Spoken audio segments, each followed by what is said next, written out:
Fala pessoal, eu sou Mauro Rodrigues, economista do Porquê, e começa agora mais um episódio do Economia Está em Tudo.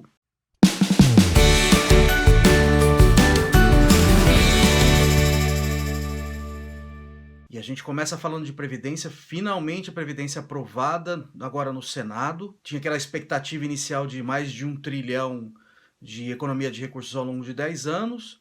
A gente terminou em 800 bilhões. Eu prefiro olhar do copo meio cheio, eu acho que foi uma grande conquista. Acho que é normal você diminuir essas coisas na negociação durante o trâmite no Congresso, e eu acho que 800 bilhões ficou de bom tamanho.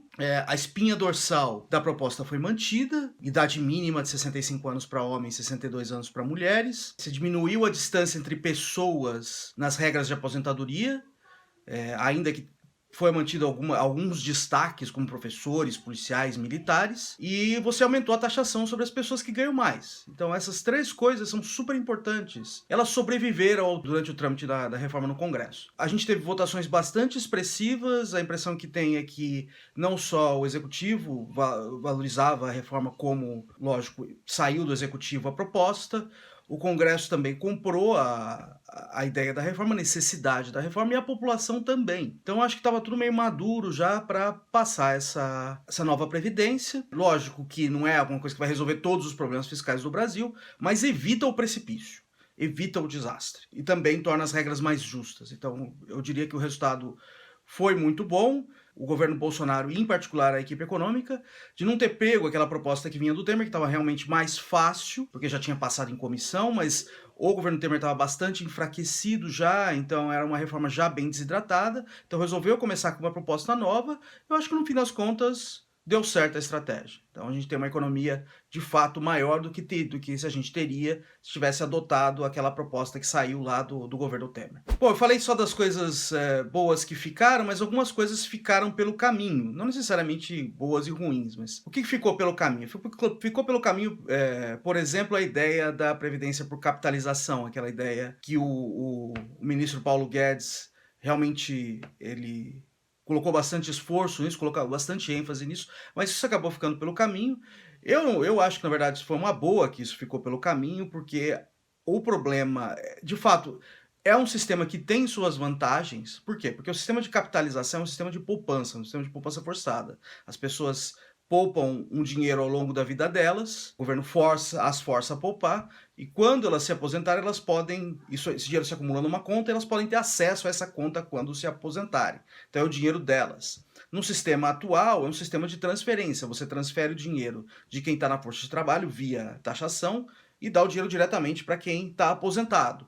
Quando essa pessoa que hoje está na força de trabalho se aposentar, ela vai receber uma transferência de quem lá na frente tiver na força de trabalho, que hoje é criança ou ainda nem nasceu. O problema desse sistema nosso hoje é que ele é muito afetado pela demografia. Se as pessoas começam a viver mais e terem menos filho, como que a gente está observando, o retorno desse esquema ele cai muito. Então o sistema de capitalização ele não tem esse problema. A questão do sistema de capitalização é fazer a transição, né? Porque a geração que está se aposentando hoje já contribuiu, ela teria que receber um recurso de algum lugar. Só que a nova geração que estaria entrando no sistema de capitalização, ela estaria poupando, então esse recurso não estaria sendo transferido direto para essa última geração. Então você cria um rombo aí de transição no meio do caminho. A gente não tem dinheiro hoje para sustentar esse rombo. Não acho que seja um momento propício para isso. Então acho que foi uma boa que tenha caído essa parte. Uma parte que caiu, que eu achei ruim, foi a questão dos servidores de estados e municípios. Isso caiu lá na discussão na Câmara ainda. Isso não afetaria a economia de recursos do governo federal,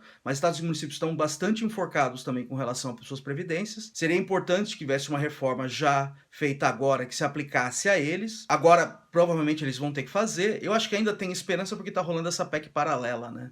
De que está saindo do Senado e vindo para a Câmara, que incluiria também servidores de estados e municípios de alguma forma. Então, esse jogo ainda não acabou, de alguma forma vai ter que ser feito, ou os estados e municípios vão ter que fazer. O incentivo deles não é lá muito grande, porque eles podem sempre recorrer ao governo federal se ficarem enforcados, né, pedir socorro. Então seria importante fazer uma coisa meio de cima para baixo, para evitar esse tipo de problema. Ainda tem esperança com relação à PEC paralela, mas a gente não sabe. É provável que eles tenham que fazer um esforço também, ou que daqui a alguns anos a gente tenha estados e municípios enforcados batendo na porta do governo federal, porque não conseguem pagar suas aposentadorias. Outra coisa que saiu também é o fato de você poder aumentar a idade mínima ao longo do tempo em função do envelhecimento da população. Esse processo de envelhecimento ele não vai parar, então vai continuar pressionando as contas da Previdência. Inicialmente tinha-se a ideia de que criasse-se algum mecanismo automático de mexer na idade mínima em função da expectativa de vida da população, mas isso acabou caindo, então o que vai acontecer é que provavelmente a gente vai ter que mexer nisso de novo no futuro próximo. Você vai ter mais um esforço lá na frente, provavelmente de outros governos, para fazer novas reformas. Isso realmente é custoso. De fato, isso foi uma coisa que saiu, que eu acho que foi ruim no fim das contas. Bom, e daí agora daqui para frente, né? Olhando para frente. Olhando para frente, você tem necessidade de outras reformas. Tem muita gente começando a falar já de reforma tributária, já tem algum encaminhamento no Congresso e de reforma administrativa dos servidores do RH do Estado. O problema é que isso ainda está muito no ar ainda, o governo não colocou nada muito no papel, eu acho que precisa acelerar esse processo. Todo dia a gente ouve coisas novas que o governo estaria propondo, a gente ouve falar de CPMF, ouve falar de mexer na carreira dos servidores, ouve falar de copiar o modelo inglês, um monte de coisa, mas não tem nada no papel. Então acho que o governo está na hora de começar a colocar essas coisas no papel. A Previdência, a minha visão é que as coisas já estavam meio amadurecidas, a necessidade de você colocar a idade mínima, equiparar regras, isso já estava mais ou menos amadurecido na discussão, tanto no Congresso, tanto no Executivo, como na população. Outras coisas, acho que todo mundo sabe da necessidade de mexer na estrutura de impostos no Brasil e sabe da necessidade de mexer na estrutura do funcionalismo público, mas ninguém sabe ainda do jeito como fazer. Então tem um debate ainda a rolar,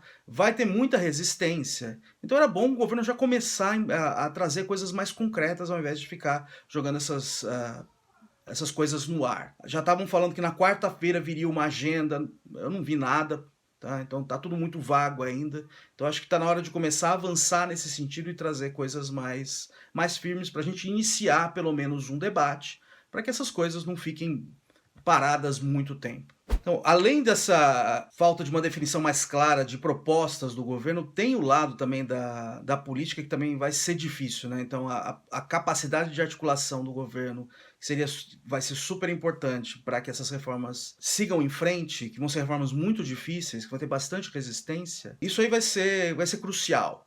Tá? E aí o que a gente está vendo é que o governo está sem capacidade de articulação nem mesmo dentro do próprio partido. Então isso de fato é preocupante.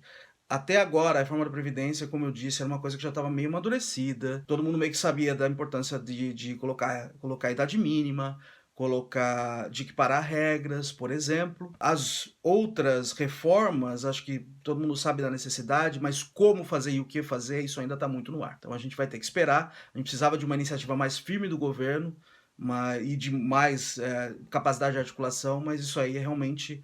A hora que a gente olha para o que está por aí é de fato preocupante. Pode ser que o Congresso, na verdade, pegue as rédeas desse processo e acabe tocando. Vamos ver o que acontece. Nessa semana também saiu o número do Doing Business. Doing Business ele é uma medida do Banco Mundial sobre a facilidade de fazer negócios no país. Então eles montam um índice em cima de coisas como... facilidade para abrir empresa, fechar empresa, pagar impostos, obter licenças, obter energia, coisas desse tipo que medem a facilidade de você fazer negócios no país. Isso é tudo baseado em procedimentos oficiais. O que você precisa, como estão as regras para você fazer cada uma dessas coisas. O Brasil vai muito mal nesse ranking e acabou caindo recentemente. Então o Brasil, no ranking de 2018, ele estava na posição 125. No ranking de 2019, ele foi lá para 109. E agora no ranking de 2020, que foi divulgado em 2019, no caso, ele voltou lá para 124, voltou para onde estava antes. Né? A hora que a gente olha, isso é realmente preocupante. Né? O ambiente de negócios no Brasil é hostil. É difícil empreender no Brasil. Mas a hora que a gente olha pro dado em si, na verdade, a nota, o número absoluto que é dado pelo Banco Mundial... ele não mudou muito do ano passado para esse. O Brasil caiu no ranking basicamente porque outros países que estavam lá embaixo avançaram mais. Tá? Mas a hora que a gente olha para o número em si, para o número absoluto, está ali mais ou menos parado. O governo diz que, basicamente, levanta preocupação com isso, então essa é uma meta do governo, né? Fazer com que o Brasil suba lá para a posição 50, mais ou menos, no fim de 4 anos, e manifestou preocupação, mas disse que não é culpa deles. Tá? Por causa que os dados foram coletados ali em fevereiro e março, e a hora que a gente olha, na verdade, no site do Banco Mundial, eles dizem que o dado diz respeito a 1º de maio. Então, de fato, acho que boa parte do que aconteceu, do que aparece desse número, é no ano anterior, do último ano do presidente Temer. E acho que faz sentido, né? O último ano do presidente Temer foi um ano meio parado mesmo, né? Então, foi ano eleitoral, também o presidente estava envolvido com diversas denúncias de corrupção, então basicamente não aconteceu nada naquele ano. Melhorou ali em 2017 e 2018, né, como os dados mostram, mas do ano passado ficou tudo mais ou menos parado. Então, acho que faz sentido que o índice esteja mais ou menos estável, está caindo de posição por causa que outros de baixo estão melhorando. Falando menos da variação e mais do nível do índice, isso é realmente preocupante no caso brasileiro, por causa que o Brasil, ele está hoje na posição 124, ele sempre esteve abaixo da mediana, abaixo ali do meio, na parte de baixo da tabela. E o Brasil não é um país que está na parte de baixo da tabela em termos de renda. É um país que está mais ou menos ali no meio da tabela em termos de renda per capita. Então ele está abaixo em termos de ranking, quando em comparação no nível de renda dele. Então o Brasil tem ambiente de negócio de país que é mais pobre que o Brasil. A hora que a gente olha para os itens do índice, o que mais salta aos olhos é o item de pagamento de impostos. O Brasil está lá na zona de rebaixamento. Tá, entre os últimos 5. Não tem um total de 190 países nessa amostra, né? E sempre teve lá, desde que eu me lembro do índice. Então, isso indica quão complicado é pagar imposto no Brasil. Então, não é só o valor que está ali refletido. São principalmente os procedimentos associados ao pagamento de impostos. Então, tem espaço para melhorar esse ranking, chegar lá nos 50, onde o governo Bolsonaro quer? Não sei se chegar em 50, porque isso também depende dos outros. Mas espaço para melhorar tem e tem bastante. E quando a gente olha para o índice, como o pagamento de imposto está puxando muito esse número para baixo, se você fizer uma reforma tributária que tem simplificação de tributos, isso aí tende a melhorar bastante esse número. Então, não dá para dissociar o ambiente de negócios hoje de reforma tributária. O último tópico que eu queria falar aqui é sobre essa discussão que está tendo no Supremo sobre a prisão em segunda instância. Então, o Supremo está revisitando mais uma vez a questão de você poder mandar para a cadeia uma pessoa que foi condenada em segunda instância. A gente está aqui na sexta-feira, dia 25. Tudo indica que o STF vai mudar de novo o posicionamento. Hoje permite-se que alguém que é condenado em segunda instância vá para a cadeia. A tendência é que ele volte atrás. Você só poder mandar para a cadeia quem foi condenado em todas as instâncias, no caso. Então eu queria chamar a atenção e convidar vocês para lerem um texto que a gente publicou há um tempo atrás, quando isso estava de novo em discussão. Tá? Isso sempre volta, né? Então a ideia aqui, acho que a ideia quando você tem várias instâncias de justiça é você não condenar um inocente. Tá? Você diminuir as chances de condenar um inocente. Levar para zero, isso é impossível, né? Mesmo que você pegue a pessoa, por exemplo, cometendo um crime em câmera, tudo claro, com confissão e tal, nunca sabe se a pessoa tá passando na cabeça da pessoa, se teve um enlouquecimento temporário, sei lá, alguma coisa assim. Nunca sabe as circunstâncias, de fato, a culpa e o tamanho da culpa. Então você sempre teve que conviver com o erro nesse caso. Então eu imagino que a ideia de você ter várias instâncias é você diminuir esse erro de você mandar um inocente para cadeia. O problema é que isso tem trade-off. Tá? E economia, então a gente trazendo essa discussão para economia. Economia é trade-off, economia é escolha. Quando você quer alguma coisa, você tem que abrir mão de outra. Então toda vez que você diminui a chance de você mandar o inocente para cadeia, você aumenta a chance de não mandar um culpado para cadeia. E se esse procedimento é muito estrito, tem várias etapas, como no caso brasileiro, essa chance de não mandar um culpado para cadeia, ela aumenta. Então é um trade-off que a gente tem que conviver. E no caso, quando você tem um processo muito estrito como esse, você está aumentando muito essa margem aqui. Isso aí vem com outros custos, né? Então, como a probabilidade de um culpado não ir para cadeia é baixa, o incentivo a cometer crime é maior. Outro ponto que eu estou achando complicado nessa discussão do Supremo, fora dessa discussão de se tem que ter ou não tem que ter prisão em segunda instância, é o Supremo ficar revisitando esses tópicos com tanta frequência. É óbvio que tem que revisitar de tempos em tempos, porque a sociedade muda, os valores mudam, o que a gente sabe do mundo também muda. Mas a última decisão que permitiu a prisão em segunda instância foi em 2016. Agora, em 2019 vai se rever isso de novo. Então, isso cria insegurança jurídica. Eu não estou falando só sobre o caso da prisão em segunda instância, mas potencialmente sobre outros casos. Insegurança jurídica é ruim para a economia. É ruim para quem quer investir, por exemplo. Então, essa é uma coisa que eu fico um pouco preocupado com o Supremo, essas indas e vindas com relação a decisões. De novo, em relação à prisão em segunda instância, a composição da corte deve mudar. Alguns ministros vão sair, vão se aposentar e o presidente vai indicar outros novos. Será que essa nova composição vai entender que prisão em segunda instância faz sentido e vai voltar à regra anterior? Vai ter outra mudança? Isso é realmente uma coisa problemática. Bom, é isso aí, pessoal. Muito obrigado por ter assistido o vídeo. Dá uma olhada também no nosso site www.porquê.com.br, tem bastante conteúdo lá. A gente também está nas redes sociais, a gente está aqui no YouTube, no Facebook, no Instagram e no Twitter. E a gente conversa mais na semana que vem. Um abraço!